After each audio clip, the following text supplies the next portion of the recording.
So very good afternoon to everyone.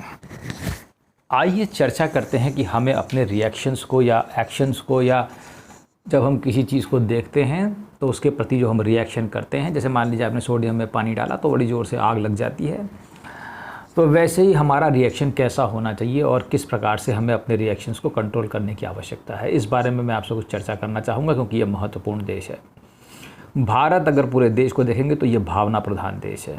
यहाँ emotions लोग चलते हैं, लोग बहुत इमोशनल है मैं कहता हूँ, और अधिक महिलाएं ज़्यादा इमोशनल होती हैं क्योंकि वो ईड़ा जो चंद्रमा से नाड़ी है, ईड़ा जो कंट्रोल होती है वो उस पर अधिक डोमिनेट होती है, वो उसमें डोमिनेंट है महिलाओं में, इसलिए उनका थोड़ा सा इमोशंस और ज़्यादा बढ़ जाते हैं, इसीलिए वो ज़रा इमोशनल ज़्यादा होती हैं।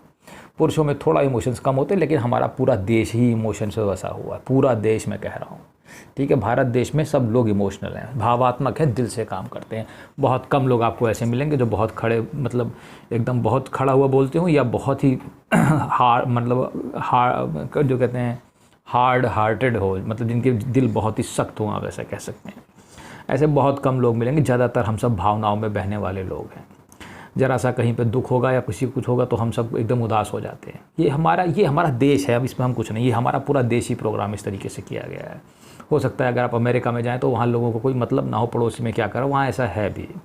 विदेशों में लोग एक दूसरे से मतलब नहीं रखते। अगर तुम दुनिया के सबसे अच्छे देशों में चले जाओगे जो कि वर्ल्ड ह्यूमन डेवलपमेंट इंडेक्स के हिसाब से नंबर 1 पे हैं, जैसे कि नॉर्वे, फिनलैंड, स्कैंडिनेवियन कंट्रीज़ में, वहाँ किसी को किसी से मतलब ही नहीं होता है, वो अपना ही जीवन जीते रहते हैं। पता नहीं, वो एक अलग किस्म की वैरायटी है। ठीक है, उनको किसी चीज़ से मतलब नहीं है, भाव से, वो बस अपने जीवन में रहते हैं। लेकिन हमारे यहाँ ऐसा नहीं है, अमेरिका में भी यही हाल है, क्योंकि वो कहते हैं दूसरों के में ज़्यादा इंटरफेरेंस करना ठीक भी नहीं है, लेकिन बिल्कुल अलग या अलूफ रहना भी ठीक नहीं है। मैं ये मानता हूँ दोनों में एक बैलेंस होना चाहिए, हर चीज़ का एक बैलेंस है। लेकिन हमारा देश भाव प्रधान देश है, जो कि यहाँ की भावनाएँ ज़्यादा हैं हम लोगों का, इसलिए भी क्योंकि हम लोग का रिलीजन ऐसा है कि इतना मधुर है कि हम लोग भावनाओं में बहते हैं, तो भगवान के लिए कुछ गाते पीते भी हैं, भजन गाते हैं, तो उसका असर शायद राम और कृष्ण की संस्कृति का असर हमारे ऊपर बहुत ज़्यादा हुआ है।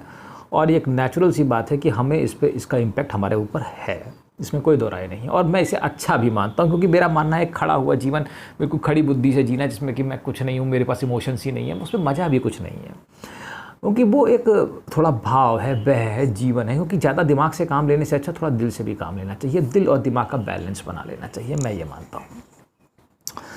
बहरहाल हमारे देश में थोड़ी बहुत समस्याएं, वो वास्तव में हम लोग क्या है, जैसे मान लीजिए कोई छोटी सी भी चीज़ हो जाती है तो हम लोगों को ज़्यादा ही कुछ ओवर रिएक्ट करने लगते हैं। ये हमारी एक फैक्ट है, ये हमारे अंदर एक भावनाएं है, इस चीज़ को हमें कंट्रोल थोड़ा करना पड़ेगा। सड़क में कोई छोटी सी 2 लोग झगड़ा करेंगे, आप देखेंगे 50 लोग इकट्ठा होकर उसे देखेंगे, कोई उसे रोकेगा नहीं। कोई जो चीज़ करने वाली है वो कोई नहीं करेगा, वो लड़ रहे हैं तो उनको रोकेंगे नहीं, वो तमाशा देखेंगे। ठीक है, तो इन चीज़ों से आपको बचना है जो कि आपके मतलब की ही नहीं है। अगर आप कुछ कर सकते हैं वहाँ पे जाके उस झगड़े को रोक सकते हैं तो रोकने का प्रयास कीजिए, नहीं तो उस झगड़े को तमाशा बन के देखने वाले आप मत बनिए, मैं आपसे ये कहूँगा। उससे आपका समय और आपकी बुद्धि बचेगी। होता क्या है, जब तुम कोई ऐसी बकवास चीज़ देखते या सुनते हो, वो तुम्हारे अंदर आके बैठेगी। ठीक है, और फिर वो तुम्हारे साथ होगी, क्योंकि वो सबकॉन्शियस माइंड में बैठती है।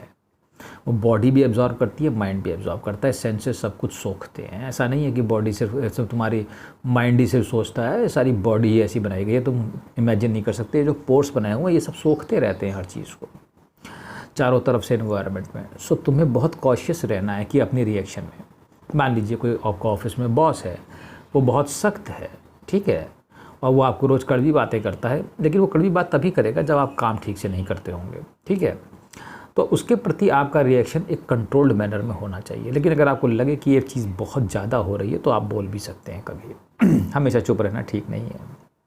यही चीज़ आप घर पे भी लागू करें, ये चीज़ आप हर चीज़ पे लागू करें। जैसे मान लीजिए कोई आदमी को बहुत ज़्यादा भक्ति सवार है, मैं आपको उदाहरण दे रहा हूँ, और उसका कुछ मतलब वो खाली कर्म कांडों के युक्त भक्ति है, वो सच्ची भक्ति नहीं है, वो हृदय से नहीं आ रही है, तो वैसी भक्ति से भी कोई भगवान को लाभ नहीं। भगवान खुद लिख रहे हैं, ये पूजा पाठ और इन सबसे बहुत ज़्यादा मुझे किसी चीज़ से लगाव नहीं। तो भाव खा रहा है ना भगवान, तो जैसे कहते नहीं भाव खा रहा है, तो that is what is there is, तो वो भाव खाता है। So he eats it. ठीक है, तो इस चीज़ को समझेंगे और जानेंगे। ठीक है, तो अगर आप समझदार हैं तो अपने रिएक्शंस को कंट्रोल में रखिए। किसी भी चीज़ को लेकर के बहुत ज़्यादा और बहुत कम रिएक्टिव मत होइए, पहले उसको ऑब्जर्व करिए। Learn to observe and then you should react with him. ठीक है, उसको थोड़ा आने दो, चीज़ को, हर चीज़ में तुरंत देखो, तुम देखोगे, तुम इस चीज़ को देखो, जब 4 लोग तुम लोग बैठ के कन्वर्सेशन करते हो तो तुम पाओगे जब बगल वाला एकदम से बोलता है तो तुम भी तुरंत बोल देते हो।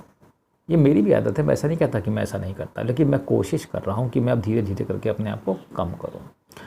तो ये जो रिएक्शन हम तुरंत तुरंत देते रहते हैं, ये वाली नेता पार्टी का सही नहीं होगा, हाँ ये भी ऐसा, ये होगा, वो भी ऐसा, वो ऐसी बातें होती रहती हैं राजनीति की या पैसे की या इसकी उसकी या बुराइयाँ जब करते हैं आप, तो इस चीज़ पे ध्यान दीजिए आप, ठीक है कि कैसा आपका रिएक्शन है। ओवरऑल शादी है तो शादी में ही डूब जाओगे, कुछ हो गया, मृत्यु है तो उसी में डूब जाओगे, इतने दिनों तक पता का उसी के बारे में चर्चा कर रहे हो, कोई चीज़ हो जाती है, कोई निगेटिव चीज़ हो गई तो उसी के बारे में you are thinking, talking and talking. तो उस चीज़ को ध्यान और कंट्रोल करने की आवश्यकता है ठीक है। तो अगर आप अपने इमोशंस को, रिएक्शंस को, चीज़ों पे कंट्रोल रखेंगे तो that will be helpful to you, ठीक है। चलिए, थैंक यू। अब जैसे मान लीजिए इसको थोड़ा सा और देख लेते हैं, जैसे किसी से आप प्रेम करते हैं, किसी लड़की से, तो आप पता नहीं क्या क्या करते रहते हैं, तो उसमें भी हर चीज़ में थोड़ा सा संयम बरतने की ज़रूरत है, ठीक है चलिए, ठीक, थैंक यू।